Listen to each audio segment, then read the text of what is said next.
Alhamdulillahilladzi ahyana ba'dama amatana wa ilaihin nusyur. Tsumma alhamdulillahilladzi arsala rasulahu bil huda wa dinil haqq liyudhhirahu 'alad dini kullih wa kafa billahi shahida. Asyhadu an la ilaha illallah wahdahu la syarikalah wa asyhadu anna Muhammadan abduhu wa rasuluh. Allahumma salli ala Sayyidina Muhammadin wa ala alihi wa ashabihi ajma'in. Allahumma nawwir qulubana binuri hidayatika kama nawwartal arda binuri syamsika abadan abada birahmatika ya arhamar rahimin. Asbahna wa asbahal mulku lillah walhamdulillah la syarikalah la ilaha illa huwa wa ilaihin nusyur.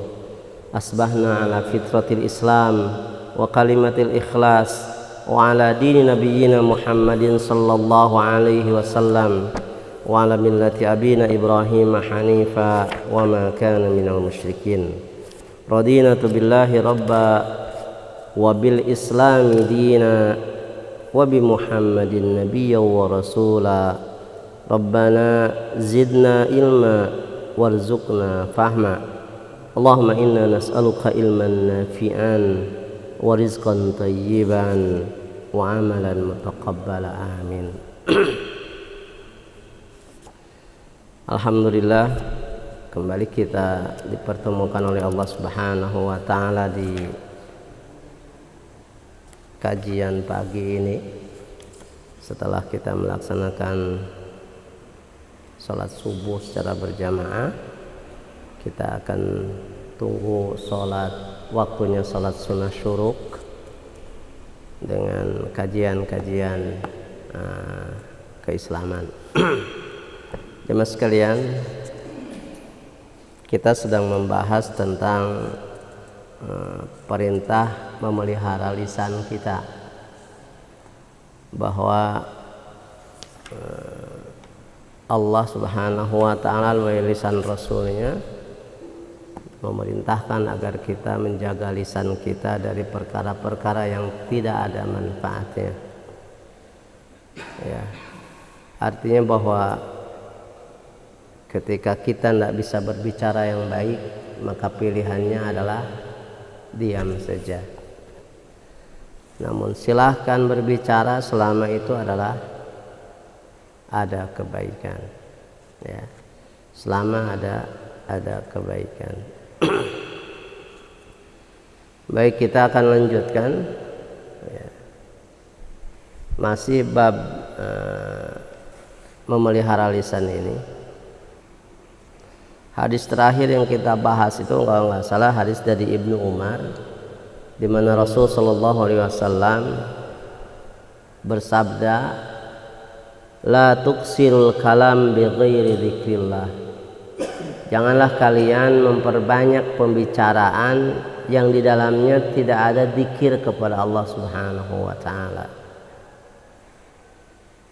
Ya, omong-omong saja kalau tidak ada muatan zikir kepada Allah, itu dilarang memperbanyaknya. Ya, apalagi kalau hanya sekedar guyonan-guyonan yang tidak ada manfaatnya.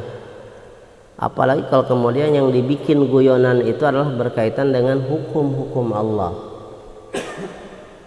Ya, seperti kita bahas kemarin tentang orang munafik itu, guyonannya berkaitan dengan guyonan kepada hukum-hukum Allah. Kenapa Rasul larang la tuksirul kalam bi ghairi dzikrillah? Janganlah kalian memperbanyak pembicaraan yang tidak ada zikir kepada Allah. Fa inna kasratal kalami bi ghairi dzikrillah ta'ala qaswatul lil qalbi. Sebab memperbanyak pembicaraan yang tidak ada zikir kepada Allah itu akan membuat hati menjadi keras. Keras itu dalam artian adalah ya susah menerima kebenaran. Hati yang keras itu ya, kebenaran itu ditimbang oleh hati yang keras itu mungkin banyaknya ini dari siapa, Ini yang ngomong siapa? Kelompok saya atau bukan? Susah sekali menerima kebenaran kalau hatinya keras. Ya, jemaah sekalian, yang keras di dunia itu apa? Besi. Besi keras ya? Keras mana dengan batu besi itu? Bapak bisa bandingkan kerasnya besi dengan kerasnya batu, kerasan mana? Keras? Keras besi. Betul kah? Ada orang tambang di sini. Pak, matabor yang membuat apa itu? Bor ke kedalaman tanah itu pakai besi atau pakai batu? Ternyata pakai batu, bukan pakai besi. Jadi yang keras itu ternyata adalah batu, bukan besi. Matabor itu pakai intan, Pak. Matabor yang ke bawah itu. Kenapa? Karena dia bisa menghancurkan bebatuan-bebatuan lain. Gitu ya. Memang kalau kita lihat batu besar bisa dipecahkan dengan besi. Tapi besi-besi tertentu atau batu-batu tertentu tidak bisa dipecahkan dengan besi. Ternyata yang keras adalah batu.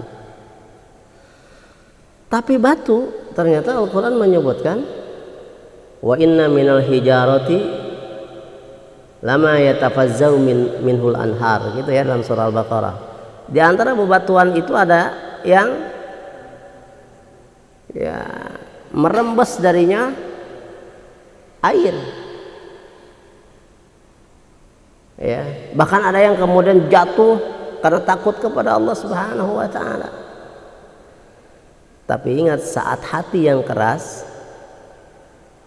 ya, fahiya kal hijarati au asyaddu qaswah. Maka kalau hati itu keras, dia akan seperti batu, bahkan lebih keras daripada batu. Sehingga kita harus berlindung kepada Allah, jangan sampai kita dikeraskan hati kita oleh Allah dalam rangka ya menolak kebaikan-kebaikan yang datang kepada kita. Sudah nyata jelas dalilnya, sudah nyata jelas kebenaran itu. Tapi kalau hati kita keras, susah sekali menerima kebenaran. Timbangannya itu, ini yang bicara kelompok mana, ini yang berbicara itu ustadz maaf mungkin seakidah atau tidak. Padahal pasti kalau sama-sama ustadz seakidahnya sama. Ya, tapi kadang-kadang kalau hati sudah keras, ditimbangnya itu dengan berbagai macam timbangan itu. Itu kan bukan kelompok saya, yang benar kan kelompok saya. Nauzubillahi min dzalik. Ya. Tetapi hati yang keras itu ternyata lebih banyak diakibatkan karena pembicaraan kita yang tidak ada muatan dzikir di dalamnya. Ya. Saya ulang lagi, wa inna kasratal kalam bi ghairi dzikrillahi ta'ala qaswatun lil qalbi. Ya, memperbanyak pembicaraan yang tidak ada dzikir kepada Allah akan memperkeras hati. Wa inna abdan nas minallahil qalbul qasi. Sesungguhnya manusia yang paling jauh dari Allah adalah orang yang keras hatinya. Ya. Orang yang keras hatinya. Ya, kalau keras hatinya biasanya ke yang lainnya bakal mengeras juga kan. Hatinya keras, lisannya bakal keras. Ya, kita ini kan tidak boleh keras, tegas ya, tapi keras enggak itu. Tegas itu ya kalau benar, kalau salah tegas itu kan. Tapi kalau keras lain itu. Ya. Hadis itu dituturkan oleh atau diriwayatkan oleh Imam Tirmidzi. Saya kira sudah kita bahas juga di minggu yang lalu. Ya. Kita akan lanjutkan. An Mu'ad radhiyallahu anhu qala. Dari Mu'ad, semoga Allah meridhoinya. Ya. Qultu, aku berkata, alias aku bertanya, ya Rasulullah, wahai Rasul, akhbirni bi'amalin yudkhiluniyal jannah. Ya, akhbirni, kabarkan kepadaku, informasikan kepadaku, ceritakan kepadaku, bi'amalin, sebuah amal, yudkhiluni, yang amal itu bisa memasukkan aku al jannata, ke surga, wa yubaiduni minan nar, dan amalan itu bisa menjauhkan aku dari neraka. Mu'adz bin Jabal itu tanyanya begitu, Pak, ya. Para sahabat itu kalau bertanya minta tips kepada Rasul, itu tipsnya itu bukan tips bagaimana hidup senang di dunia saja, bahkan nyaris tidak ada ya bagaimana hidup senang di dunia. Para sahabat itu bertanyanya itu bagaimana kemudian ya kenyamanan hidup di akhirat. Kenyamanan hidup di akhirat itu pilihannya adalah surga dan jauh dari neraka. Sehingga Mu'adz pun mengatakan, ya Rasul, ya, informasikan kepadaku sebuah amal yang bisa memasukkan aku ke dalam surga dan menjauhkan aku dari neraka. Betapa para sahabat memotivasi dirinya agar kemudian hidupnya itu dimasukkan oleh Allah ke dalam surga dan dijauhkan dari neraka. Qala, Rasul menjawab, laqad sa'alta an adimin, sungguh engkau telah bertanya kepadaku tentang perkara yang besar. Ya, jadi kalau perkara-perkara yang berkaitan dengan duniawi itu remeh-temeh sajalah. Tapi Mu'adz bertanya adalah perkara yang besar ini, perkara yang urgen, perkara yang seharusnya setiap kita mendapatkan jawaban dari pertanyaan itu. Pertanyaannya adalah amal yang bisa memasukkan ke dalam surga dan menjauhkan diri dari neraka. Wa innahu, dan sesungguhnya hal itu layasirun, mudah saja kata Rasul, ala man yassarahullahu ta'ala alaih, bagi orang yang Allah mudahkan untuknya. Apa? Berarti jemaah sekalian, tidak ada kemudahan kecuali kemudahan yang Allah berikan kepada kita. Ya, jadi jangan dikira bahwa kemudian kalau kita mampu hadir sholat berjamaah itu karena usaha sendiri kita. Bukan. Tetapi itu juga adalah kemudahan dari Allah. Sebab kalau Allah susahkan kita bangun tidur, sekuat apapun keinginan kita, tetap saja kita tidak bisa bangun. Apalagi kalau kemudian kita tidak punya niat kuat untuk bisa bangun sholat subuh. Ada niat sholat subuh saja yang kuat, kalau Allah tidak mudahkan kita tidak bisa. Ya, betul bahwa kita harus niat.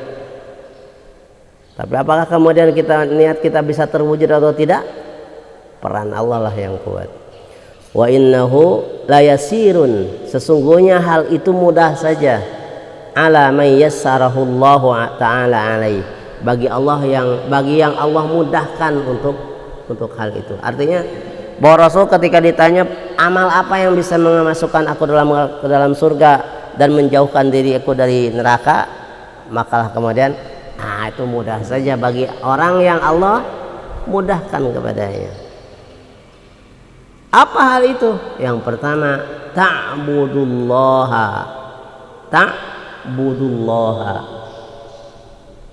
Kalau engkau ingin masuk ke dalam surga, seakan-akan gitu ya, wahai Mu'adz, amalan yang bisa memasukkan engkau ke dalam surga itu adalah ta'budullaha, beribadah kepada Allah.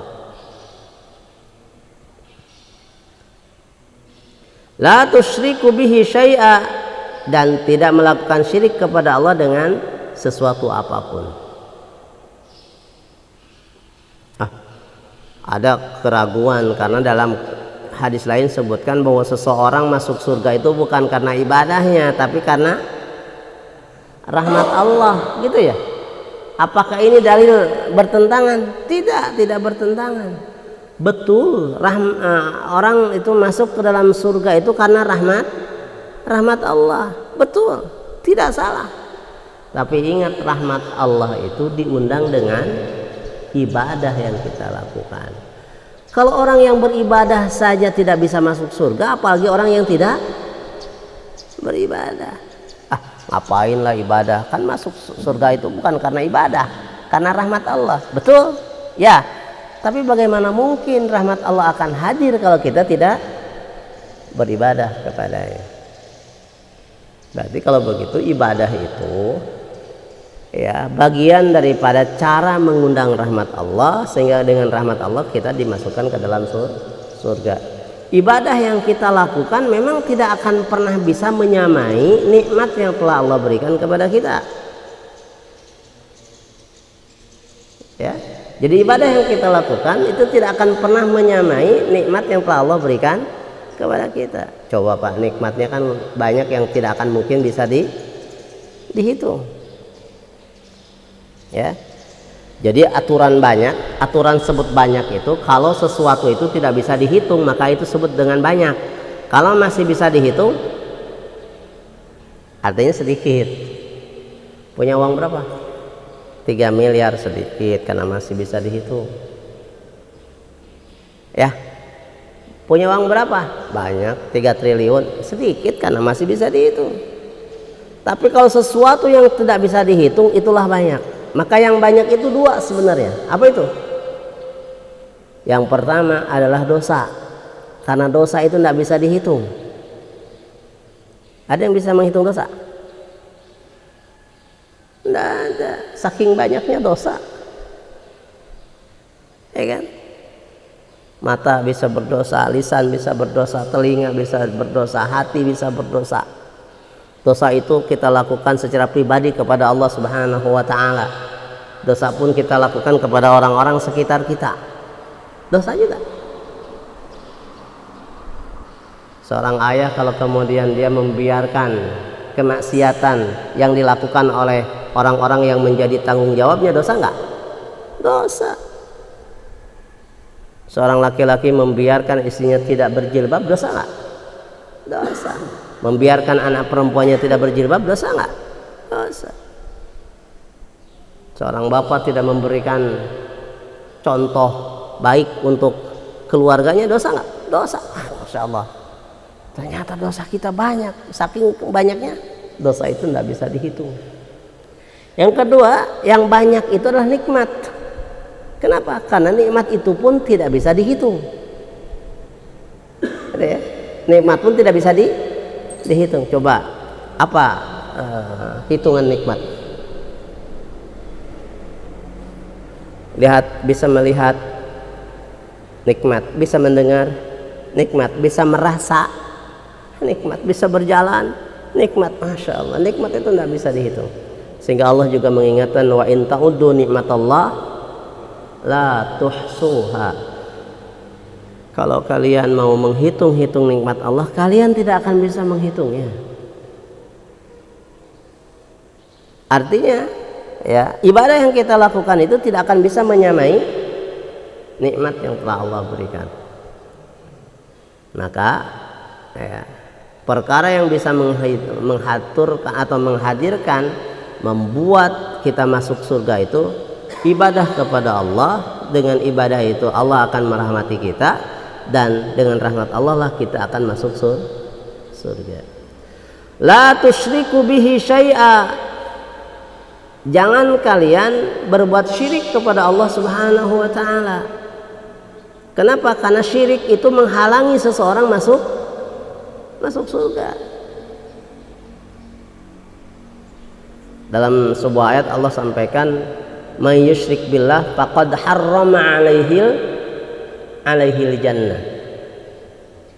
Wa may yusyrik billah, barang siapa yang syirik kepada Allah, faqad harrama alaihil jannah, maka Allah telah mengharamkan orang itu masuk surga. Wa ma'wahu jahannam, dan tempat kembali dia adalah jahanam. Dan ternyata jemaah sekalian, ya, beribadah kepada Allah itu memang tidak boleh bercampur dengan kesyirikan. Ya. Dalam surah Al-Kahfi ayat terakhir itu disebutkan, ya, qul innani anallah, apa itu ayat terakhirnya, apa ya? Ayat terakhir dari surah Al-Kahfi, ana basrum mislukum yuha ilayya annahu may yusyrik billah, kemudian wa may yarju liqa'a rabbi falyamal amalan salihan wa la yusyrik bi ibadati rabbih ahada. Ya, orang yang berharap akan bertemu dengan Allah itu falyamal amalan salihan, hendaklah ia beramal salih, wala yusyrik bi ibadati rabbih ahada, dan janganlah ia melakukan kesyirikan dalam beribadah kepada Allah dengan sesuatu apapun. Artinya apa? Ibadah kepada Allah itu tidak boleh bercampur dengan kesyirikan. Ya, prakteknya jangan merasa kemudian membenci orang yang mengingatkan tentang bahaya syirik. Awas, ini ketika yang diingatkan, hati-hati ya, itu bisa syirik. Kadang-kadang ada orang yang kemudian benci, Ustadz itu ngomongnya syirik-syirik terus katanya. Padahal justru kita ini mewaspadai dan mengingatkan. Saya tidak nuduh antum berbuat syirik. Kalaupun ternyata antum berbuat syirik, itu masalah antum. Tapi masalahnya adalah justru ketika diingatkan tentang kesyirikan itu, karena ibadah kita tidak boleh bercampur dengan kesyirikan. Ya, itu. Ya, betapa Allah itu tidak suka kalau kemudian ada hambanya yang ya melakukan ibadah kepada Allah juga ibadah kepada yang lain. Allah disembah, selain Allah juga dimintai ya pertolongannya. Padahal janji kita dalam setiap sholat, iyyaka na'budu wa iyyaka nasta'in, kami ibadah kepadamu dan kami pun minta tolong kepadamu. Tapi terkadang ibadah kepada Allah, kalau ada masalah datangnya ke dukun misalkan. Ya, dukun dalam artian bukan duduk sembari tekun. Kalau duduk sembari tekun memang harus supaya kita serius. Ya, tapi kalau dukun dalam artian kahin, dukun dalam artian arraf, ya kan? Ya, apa itu kahin? Kahin itu orang yang mengklaim mengetahui masalah gaib. Itu kahin namanya. Mengklaim mengetahui masalah gaib itu kahin namanya.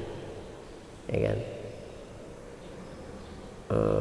Orang kehilangan mobil, datang ke seseorang, oh mobil kamu itu katanya sekarang berada di sana, di Terawang gitu. Ya kan? Hati-hati, yang bisa macam itu karena bantuan jin. Ya. Atau arraf itu peramal. Arraf itu orang yang mengklaim bisa mengetahui masalah-masalah yang akan terjadi. Arraf namanya. Ya. Tapi bukan kemudian orang yang kemudian bisa meramal. Nanti kalau hujan bakal begini, itu perkiraan saja, prakiraan saja. Ya, tapi kalau peramal-peramal yang sejak dulu ada, hari ini juga dipercaya, dilihat garis tangan. Ini arraf ya, peramal garis tangan. Kita kan semua punya garis tangan, kan? Dilihatlah garis tangannya.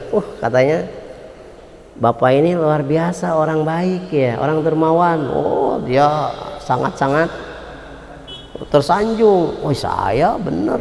Kok tahu ya saya peramal? Ya. Cuman katanya Bapak ini sedikit saja pemarah katanya. Dimarahi itu. Dasar kamu ini ya. Akhirnya ya. Baik. Ya. La tusyrik billahi syai'a. Janganlah kalian berbuat syirik dalam beribadah ini. Ya, jemaah sekalian, kalau kita lihat sejarah, kesyirikan muncul sejak zamannya siapa? Kalau zaman Nabi Muhammad sudah jelas kesyirikannya itu. orang menyembah patung. Patung itu bukan hanya sekedar ya disembunyikan, tapi patungnya juga ada di sekitaran Ka'bah. Tidak kurang 360 buah patung yang berada di sekitar Ka'bah. Coba. Tapi sebenarnya ini bukan masalah baru kesyirikan di zaman Nabi Muhammad itu. Sehingga kemudian di Mekah itu Rasul berhadapan dalam dakwahnya itu berhadapan dengan orang-orang yang syirik. Sehingga dalam sirah nabawiyah itu jamaah sekalian, ya, istilah untuk orang-orang yang mengganggu dakwah Rasul itu di Mekah namanya musyrikin Quraisy. Tidak ada orang Yahudi, tidak ada orang munafik dalam periodisasi Mekah. Yang ada istilahnya adalah musyrikin Quraisy. Ketika kemudian hijrah dari Mekah ke Madinah, maka istilah yang yang dipakai dalam berdakwah Rasul itu menghadapi Yahudi atau menghadapi munafik. Gitu ya. Nah, kalau kita lihat sejarah, ternyata kesyirikan mulai ada itu adalah sepeninggal Nabi Idris. Adam, Idris, Nuh, ya. Nabi Idris itu mempunyai murid, dan murid-muridnya adalah terkenal orang-orang salih. Dalam surah Nuh itu sebut ada Ya'uq, ada Wad, la tadarunna wad alihatakum wa la tadarunna waddaw wa la ya'uqa wa la nasra wa la yagusa wa ya'uqa wa nasra. Ada Wad, nama orang salih Wad itu. Ada Ya'uq, ada Yagus, ada Nasar. Semua itu orang-orang salih di zamannya sepeninggal Nabi Idris. Terus gimana sejarahnya kok mereka menjadi berhala di zaman Nabi Nuh? Ternyata prosesnya begini. Saat orang-orang salih itu wafat, mereka meninggalkan murid-murid. Ya, seketika wafat syekhnya, muridnya mungkin berkumpul di majelis biasa ilmu yang disampaikan oleh syekhnya. Sebutlah Nasar misalkan. Murid-murid Syekh Nasar ini mengatakan di majelisnya, jamaah sekalian, begitu mungkin ya, baru saja kita ditinggalkan guru kita. Kita tahu bagaimana kedalaman ilmu beliau, alim luar biasa, bagaimana akhlak beliau luar biasa, bagaimana ketelanan beliau luar biasa. Ya, kita dapat ilmu pun dari beliau. Mari kita berdoa semoga Allah berikan terbaik di alam barzah ya. Kira-kira bahasa itu boleh tidak? Boleh, bukan sekedar boleh, layak seorang murid mendoakan gurunya. Kemudian ganti generasi. Orang yang tidak pernah bertemu dengan Syekh Nasar tapi masih menyebut-nyebut Syekh Nasar ini. Jamaah sekalian, menurut guru kita, kita ini dulu punya guru kita itu dulu punya guru namanya Syekh Nasar. Ya, guru kita ini berguru kepada beliau. Mari kita berdoa untuk gurunya guru kita. Boleh nggak? Masih boleh, ya kan? Boleh ya, boleh. Ya, seperti kita juga sering berdoa untuk Syekh Abdul Qadir Jailani. Kita sejaman nggak? Nggak sejaman.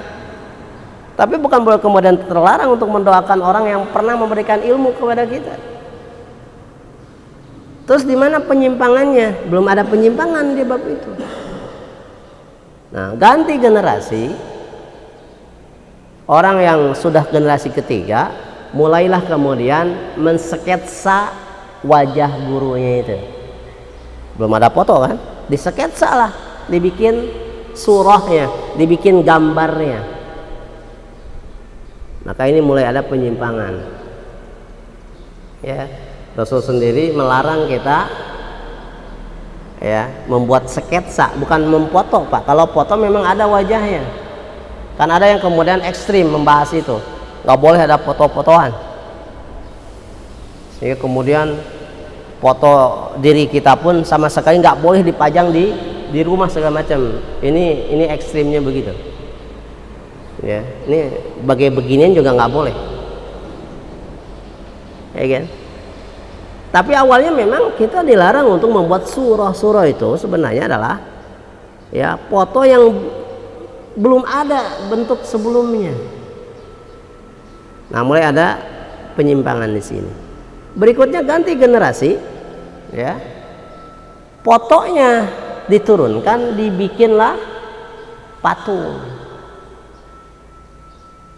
Lebih itu kemudian mereka tidak lagi berdoa kepada Allah kalau ada masalah, tetapi mintanya kepada patung itu. Itulah kemudian kesyirikan yang pernah terjadi dulu di zaman Nabi Nuh alaihissalam. Sehingga karena umatnya melakukan kesyirikan melalui orang-orang salih sebelumnya itu, Allah kemudian ya mengadab mereka dengan bencana. Apa bencananya di zaman Nabi itu? Terjadinya kekeringan. Pertamanya itu Pak, hujan tidak turun, artinya kekeringan. Diakibatkan kekeringan, kalau sudah terjadi kemarau panjang, kekeringan, maka yang kedua adalah bakal terjadi kemiskinan. Kalau sudah kemiskinan, ternyata ada erat kaitannya dengan tidak bisa berkembangnya manusia. Perempuan-perempuan tidak bisa hamil. Di dalam kondisi begitu, mereka masih melakukan kesyirikan. Datang ke patung Wad, ya Wad, turunkan hujan. Kami sudah lama tidak ada hujan. Datang ke Yagus, Yagus, perbanyak harta kami. Harta kami sudah tidak ada. Ya kan? Mungkin datang dia ke Nasar, ya Nasar, ya jangan biarkan kami hidup tanpa keturunan. Maka kemudian Nabi Nuh mengingatkan, ya qaumi astaghfiru rabbakum innahu kana ghaffara. Hai kaumku, beristighfarlah kalian kepada Allah. Mohon ampunan kepada Allah karena kalian telah melakukan kesyirikan. Innahu kana ghaffara. Sesungguhnya Allah Maha penerima ampunan. Kalau kalian beristighfar, yursilis sama alaikum midrara. Allah akan menurunkan bagi kalian air dari langit. Yursilis sama alaikum midrara. Kemudian wa yumdidkum bi amwali wa banin. Allah akan menambahkan, yumdid memanjangkan, menambahkan pada kalian amwal, harta, wa banin, dan juga anak-anak. Nah, itu ya. Ingat, kesyirikan dahulu itu dimulai dari zamannya Nabi, sepeninggal Nabi Idris sampai kemudian Nabi Nuh untuk mengingatkan hal itu, mengingatkan tentang kesyirikan yang dilakukan oleh umatnya, itu berhadapan dengan pembesar-pembesar yang ya hatinya juga mulai keras. Nabi Nuh ketika diingatkan semacam itu diejek. Ah, Nuh, kau tahu apa? Kau kan orang kemarin sore nggak tahu apa-apa. Ini kegiatan sudah sejak lama dilakukan oleh orang tua kita dahulu. Kau tiba-tiba melarang kami untuk melakukan ibadah kepada Wad, kepada Suwa, kepada Ya'uq. Ya. Nabi Nuh kemudian mendakwahi mereka siang malam. Inni da'autu qaumi laila wa nahara falam yajidhum du'ai illa firara. Sampai akhirnya Nabi Nuh diperintahkan oleh Allah untuk membuat kapal. Fasna'il fulka bi a'yunina wa wahyina wa la tukhatibni fil ladina dhalamu innahum mughraqun. Ya, kalau begitu kau buat kapal, kata Allah, kau buat kapal, tapi atas bi'ayunina wa wahyina, dengan petunjuk yang aku berikan, kata Allah. Di mana bikinnya? Disuruh bikinnya di tengah hutan, di tengah hutan. Nah, Nabi Nuh malah kemudian dicemooh lagi sama umatnya. Nuh, sejak kapan kau menjadi tukang kayu? Ini ke Nabi menghinanya begitu. Sejak kapan kamu bikin jadi tukang kayu? Kemarin-kemarin engkau larang kami melakukan ibadah kepada Yagus, Ya'uq, Nasar, Wad dan sebagainya. Sekarang kamu bikin kapal. Bikin kapalnya di mana? Di tengah hutan. Yang bener aja begitu. Orang itu kalau mau bikin kapal laut di mana tuh? Ya di pinggir pantai. Kalau sudah selesai tinggal didorong, selesai. Ini di tengah hutan, gak masuk akal. Dicemoohlah Nabi Nuh. Tapi kata Allah, wala tukhatibni fil ladina dzalamu. Jangan kau ajak bicara aku tentang orang-orang zalim itu. Innahum mughraqun. Aku akan tenggelamkan mereka. Akhirnya apa yang terjadi? Selesailah pembuatan kapal. Mereka kemudian sebentar lagi hujan. Hujan ini tidak akan pernah reda. Dan hari ini tidak akan ada yang selamat kecuali orang yang dirahmati oleh Allah. Oleh karena itu kalian yang masuk ke kapalku selamat. Yang tidak masuk kapal, dia tenggelam. Hujan terus membasahi bumi, terus naik airnya terus, akhirnya memang sampai ke kapal itu. Ya, lebih jelasnya bisa dilihat dalam surah Nuh. Tapi di sini sebutkan ta'budullah wa la tusyriku bihi syai'a. Berikutnya adalah wa tuqimus sholata. Yang bisa memasukkan ke dalam surga Allah itu adalah tuqimus sholata, menegakkan salat. Menegakkan salat. Salat yang gimana? Ya salat yang begitu. Jangan ada pengertian lainnya. Ya. Itu kan salat yang apa itu? Yang dikaburkan itu kan itu hanya salat syariat. Salat hakikat tuh begini, tidak perlu lagi ada ruku dan sujud. Ya. Sama saja salat yang seperti kita lakukan ini. Ya, di jamaah sekalian, salat ini menjadi penting luar biasa bagi kita. Bahkan ternyata salat itu adalah amalan yang bisa menghantarkan seseorang masuk surga. Ya. Bagi kita memang ketika Allah izinkan kita bisa sholat saja, masya Allah, ya, seakan-akan kita diterima atau tidak diterima. Ya Allah, beginilah sholat kami. Kita bersyukur masih diizinkan bisa sholat. Tapi tentu kita harus berusaha bagaimana sholat kita bisa diterima. Ya. Jika ada pertanyaan cukup bagus tuh anak-anak muda ya, lagi main kartu terdengar adzan. Kamu yakin mau sholat? Masa kamu barusan main apa itu kartu ada adzan? Yakin saya mau sholat? Gimana mungkin Allah terima sholatmu begini? Itu urusan Allah. Ya, sholat saja. Artinya walaupun banyak maksiat, jangan sampai kemudian kita meninggalkan sholat. Sholat saja. Ya, jangan merasa diri, wah saya kan sudah yang baik-baik lakukan, tinggal sholat saja. Jamaah sekalian, orang kalau melakukan kebaikan mudah tapi belum sholat, bisa jadi juga masih ada kesombongan. Sebab ternyata sholat itu ciri orang tidak sombong, satunya sholat. Kenapa begitu? Sebab jamaah sekalian, saat memposisikan kepala yang seharusnya di atas tapi diposisikan sama dengan lutut dan kaki kita, itu adalah bisa menekan kesombongan kita. Sujud itu kan itu ya. Sujud itu memposisikan antara kepala yang harusnya di atas, dia satu posisi dengan lutut yang di bawah dengan Telapak kaki yang di bawah sujud tuh. Ya, sehingga ada seorang sahabat ketika kalau nggak salah Sauban, ya Rasul, ya aku ingin membersamaimu kau nanti di surga. Rasul jawab, ya kabulkan permohonanmu itu dengan bikasratis sujud, dengan memperbanyak sujud. Ya kan? Bantu aku untuk mewujudkan keinginanmu. Keinginan apa? Keinginan membersamai Rasul itu dengan memperbanyak sujud. Artinya apa? Memperbanyak salat sunnah. Kalau salat wajib kan nggak bisa diperbanyak, segitu aja. Yang ada malah kalau kurang bisa.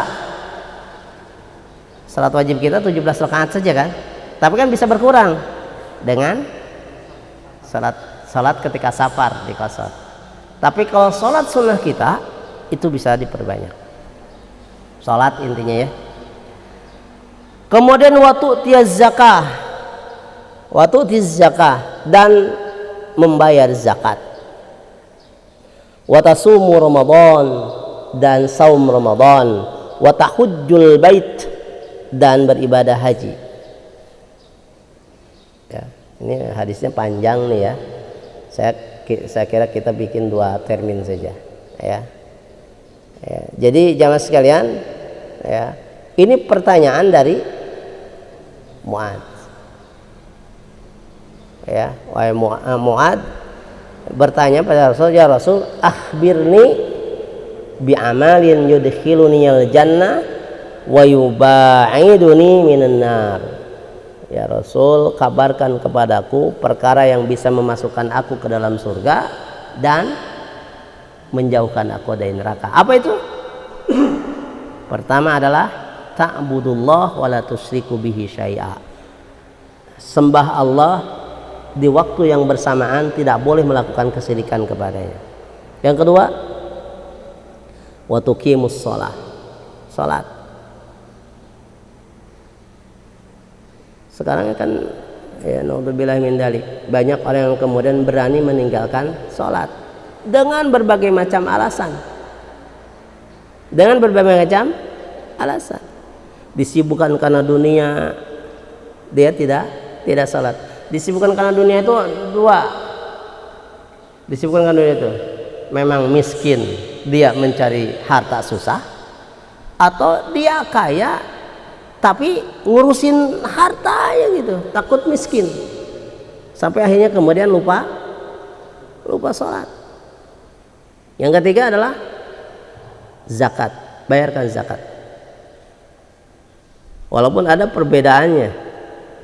Kalau tuqimus shalah, siapapun sebenarnya bisa kalau dia mau. Ya. Salat itu bisa kalau dia mau. Beda dengan zakat. Tidak cukup mau, sebab harus ada hal lain. Saya mau zakat, tapi nggak ada harta yang harus saya zakati, ya nggak jadi dong. Tapi kalau saya mau sholat, iya tinggal apa lagi kalau mau sholat? Syarat sholat dengan syarat zakat beratan mana? Beratan zakat. Kalau sholat itu syaratnya cukup berapa coba? Wudu, bebas dari apa itu hadas besar hadas kecil, waktunya sudah tiba, tutup aurat, gitu ya, menghadap kiblat, jadi sholat. Apakah setiap sholat kita harus bajunya bagus? Ya, tapi tidak harus kemudian baru. Baju bagus itu bukan baru, yang penting bersih, kan begitu.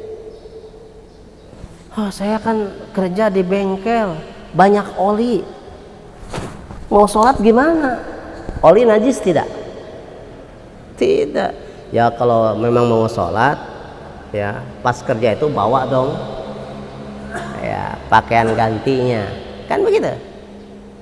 Jangan merasa, aduh saya tidak sarungan nih, apa sholat saya diterima atau tidak. Sarung itu tidak menjadi syarat wajib, syarat sah sholat ya. Yang penting itu tutup auratnya gitu. Pakai sarungan juga kalau bolong pas ini kan nggak sah juga, walaupun sarung pasti bolong ya. Soalnya kalau nggak bolong nggak bisa dimasuki. Ya, namanya juga sarung pasti bolong. Bahkan bolongnya lebih besar daripada celana, kan begitu. Kalau zakat dia harus punya harta dulu, syaratnya dan sebagainya. Apalagi haji, saum, ya saum juga syaratnya tidak seperti sholat, ya kan? Kalau Anda tidak mampu saum, boleh tidak saum. Kalau Anda sakit dan kemudian dalam perjalanan, boleh tidak saum. Dan seterusnya dan seterusnya. Ya, kita penggal setengah aja ya, karena nggak cukup waktunya. Ya, semoga di pertemuan depan kita akan bahas terusannya. Jadi hadis dari Muadz ini sampai watahujjul bait. Ya, jadi ibadah-ibadah dalam rukun Islam itu salat, zakat, saum, ibadah haji, ya, itu bisa menghantarkan ya, kita ke dalam surga Allah Subhanahu wa taala. Walam bisawab. Hal indakum soalun, ada pertanyaan, dipersilakan. Baik, betul Pak. Kebetulan pernah saya jadi tukang sensor 7 tahun di sini, dan pakaian kita itu hampir 10 orang warnanya hampir sama semua. Dari warna kayu lah. Jadi sepanjang selamat datang ke atas kan kita jauh dari rumah. Dan begitu waktu tiba sholat, kita mandi semua serentak di sungai. Tapi pakaian kita yang kita pakai sembahyang, apakah itu sah? Masya Allah. Jamaah sekalian. Dengan basah-basah. Ya. Yang pastinya sholat itu sah bila dia tidak punya hadas, baik hadas besar ataupun hadas kecil. Yang kedua, waktunya sudah tiba. Jangan sholat duhur sebelum waktunya, tidak sah. Yang ketiga, menutup aurat. Menutup aurat. Menutup aurat itu tidak melulu harus dengan pakaian kering, ya kan? Kan nggak ada masalah kemudian pakaiannya kering atau basah. Nah, apakah warna kotor itu najis? Tidak. Itu mungkin masalahnya. Warna kotor itu tidak najis, ya. Tanah kotor nggak? Tanah kotor. Apakah kotornya tanah najis? Tidak. Oli kotor ya? Oli kotor. Apakah karena kotornya oli kemudian bisa membuat najis? Tidak.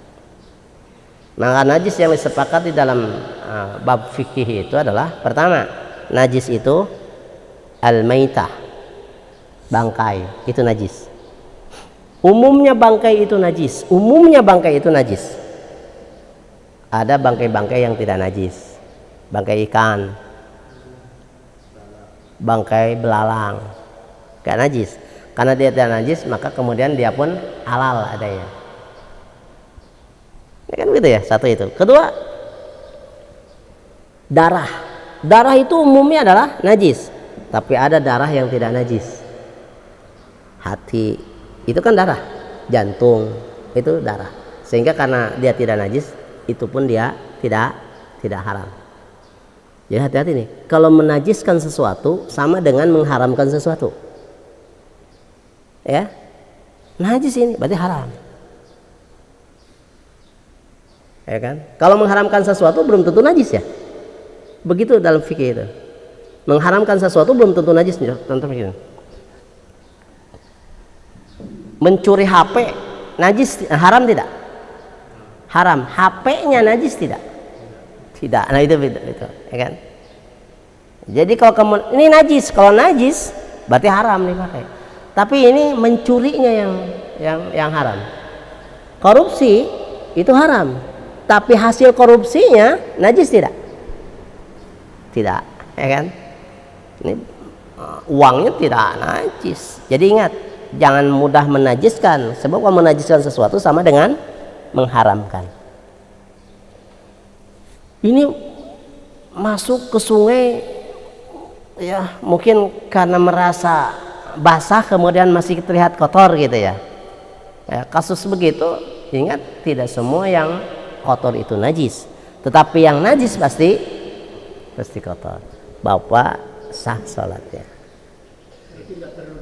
Nah, tapi kalau kemudian kekinian hari ini, bagi orang yang kemudian punya keinginan sholatnya itu supaya tidak meragukan, nanti saya mau sholat nih, saya berkotor-kotor, bawalah ganti, kan begitu ya, bawalah ganti, saya ganti ini ya, supaya apa? Supaya saya tumakninah. Kalau sholatnya dengan pakaian yang pasti bersih itu tumakninah, beda dengan tuh ada kotor nih, saya ragu ini kotornya najis atau bukan, dan sebagainya ya. Masya Allah. Jadi tidak ada alasan orang kemudian tidak sholat karena kotor.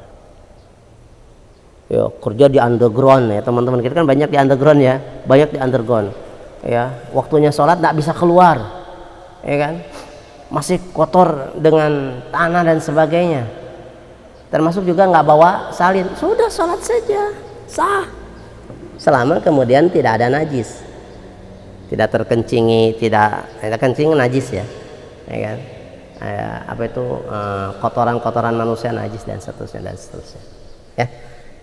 Bapak insya Allah tidak perlu lagi kemudian mengulang hal itu. Masih ada yang lain? Cukup Pak Dokter? Cukup. Baik, kita akan akhiri dengan doa. Bismillahirrahmanirrahim.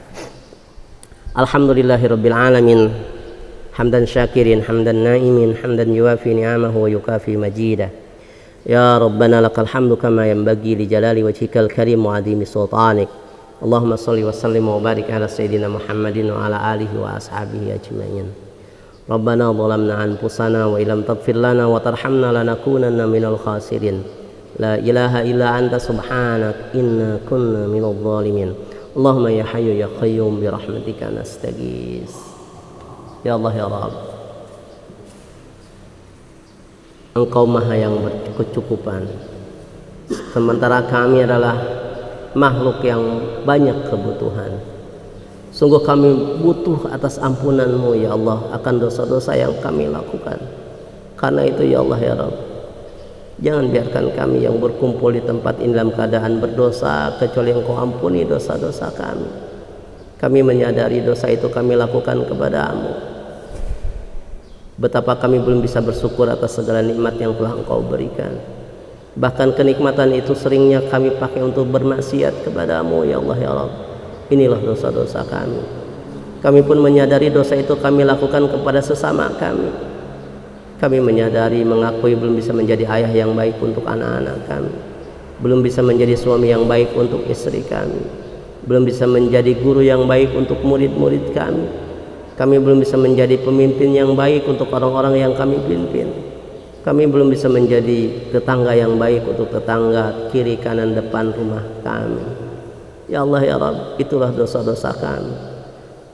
Jika Engkau tidak ampuni kami, tentu kami akan menjadi orang yang rugi dalam kehidupan dunia dan akhirat kami. Karena itu ya Allah ya Rabb, ampuni dosa-dosa kami. Ya Allah ya Rabb, ampuni dosa kami. Ampuni pula dosa kedua orang tua kami, dosa bapak ibu kami. Jasa mereka lah yang kemudian membuat kami bisa layak hidup di kehidupan ini. Ibu bapak kami lah yang kemudian sudah bersusah payah untuk membesarkan kami. Namun sampai hari ini kami belum bisa membalas kebaikan mereka ya Allah ya Rabb. Bahkan mungkin mereka tidak akan mungkin kami bisa balas kebaikannya. Yang kami bisa lakukan adalah berdoa kepada-Mu ya Allah ya Rabb. Mereka yang telah memberikan kasih sayangnya kepada kami, berikan juga kasih sayang-Mu kepada mereka ya Allah ya Rabbana. Mereka yang berdosa kepada-Mu, ampunilah dosa-dosanya ya Allah ya Rabb. Ampuni dosa bapak ibu kami ya Allah ya Rabb. Untuk salah satu atau kedua orang tua kami yang hari ini masih berada di dunia, kami mohon kepada-Mu, sehatkan jiwa raganya ya Allah ya Rabb. Limpahkan hidayah-Mu kepada mereka, dan beri kesempatan serta kemampuan kami untuk bisa menyenangkan hati mereka. Kalau satu saat Engkau akan panggil mereka, panggillah mereka dalam keadaan husnul khatimah ya Allah ya Rabb. Untuk salah satu atau kedua orang tua kami yang hari ini sudah berada di alam barzah-Mu, yang lebih duluan telah Engkau panggil, yang hari ini tidak lagi punya kesempatan menambahkan amal solihnya, yang hari ini sedang menunggu-nunggu kiriman doa dari anak-anaknya. Inilah kami darah dagingnya memohon kepadamu, ampuni segala dosanya ya Allah ya Rabb. Berikan kelapangan di sempit alam kuburnya, berikan penerangan di kegelapan alam kuburnya, angkatlah derajatnya di sisimu duhai Allah. Allahumma ighfir lana wa liwalidayna warhamhuma kama rabbayana saghira. Ya Allah ya Rabb, sungguh kami membutuhkan Engkau, kami butuh bimbingan dan hidayah-Mu ya Allah ya Rabb. Kami butuh hidayah-Mu ya Allah ya Rabb, di mana dengan hidayah-Mu kami dimampukan untuk beribadah kepadamu. Sungguh hidup tanpa hidayah-Mu kami akan melakukan berbagai macam maksiat ya Allah ya Rabb. Kami enggak mungkin bisa beribadah tanpa bimbingan-Mu. Kami pun tidak bisa meninggalkan maksiat bila bukan karena hidayah-Mu ya Allah ya Rabb. Karena itu ya Allah ya Rabb, jangan biarkan kami yang berkumpul di tempat ini dalam keadaan tersesat, kecuali Engkau berikan hidayah itu kepada kami. Berikan hidayah itu kepada kami ya Allah ya Rabb. Berikan pula hidayah itu kepada pasangan hidup kami. Berikan hidayah-Mu untuk orang tua kami. Berikan hidayah-Mu untuk saudara-saudara kami, kakak adik kami. Berikan hidayah-Mu untuk anak-anak kami. Berikan hidayah-Mu untuk orang-orang yang menjadi tanggung jawab kami. Ya Allah ya Rabb, sungguh kami membutuhkan Engkau ya Allah ya Rabbana.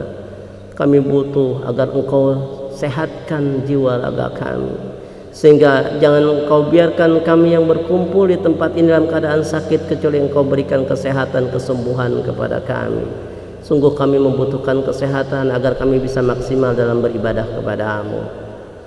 Sehatkan orang-orang yang sakit di antara kami ya Allah ya Rabb. Ada di antara kami yang orang tuanya hari ini sedang sakit. Melalui majelis ini kami mohon padamu, sembuhkan orang tua kami yang sakit. Ada di antara kami yang pasang hidupnya hari ini sedang sakit, kami mohon padamu, sembuhkan sakitnya. Ada di antara kami yang putra putrinya hari ini sedang sakit, kami mohon padamu, sembuhkan sakitnya. Ya Allah ya Rabb, sungguh kami butuh kepadamu agar Engkau memenangkan perjuangan saudara-saudara kami, agar Engkau menangkan agama kami ini ya Allah ya Rabb, agar Engkau menangkan perjuangan saudara kami ya Allah ya Rabbana. Saudara kami di Palestina hari ini yang sedang menerima kedoliman dari bangsa lain ya Allah ya Rabb, ampuni kami yang belum bisa memberikan kontribusi terbaik dalam membebaskan Palestina ya Allah ya Rabb. Maafkan kami saat mereka sedang dibunuhi, sedang kedoliman terjadi, malah kami berselisih ya Allah ya Rabb. Ringankan hisab kami akan dosa-dosa kami atas ketidakmampuan kami menolong saudara kami di Palestina ya Allah ya Rabbana. Ya Allah ya Rabbana, menangkan saudara-saudara kami di Palestina. Berikan kesabaran kepada mereka. Berikan kesabaran kepada mereka dalam menempuhi perjalanan hidup mereka ya Allah ya Rabbana. Allahumma ansurna wal muslimin. Allahumma ansurna wal muslimin. Allahumma ansuril muslimin wal mujahidin fi Filistin wa fi biladina wa fi kulli makan. Ya Allah ya Rabbana, sungguh kami mohon kepadamu semua kebaikan, di mana kebaikan itu pernah dimintakan oleh Nabi kami Muhammad sallallahu alaihi wasallam. Kami berlindung kepadamu dari semua kejahatan, di mana Rasul kami pun memohon hal itu kepadamu ya Allah ya Rabb. Rabbana atina fid dunya hasanah wa fil akhirati hasanah wa qina adzabannar. Wa sallallahu ala sayyidina Muhammadin wa ala alihi wa sahbihi wa sallim. Allahumma amin ya mujibas sa'idin walhamdulillahi rabbil alamin. Aku qouli hada wa astaghfirullaha wa lakum. Subhanakallahumma wa bihamdika asyhadu an la ilaha illa anta astaghfiruka wa atubu ilaik. Wassalamualaikum warahmatullahi wabarakatuh.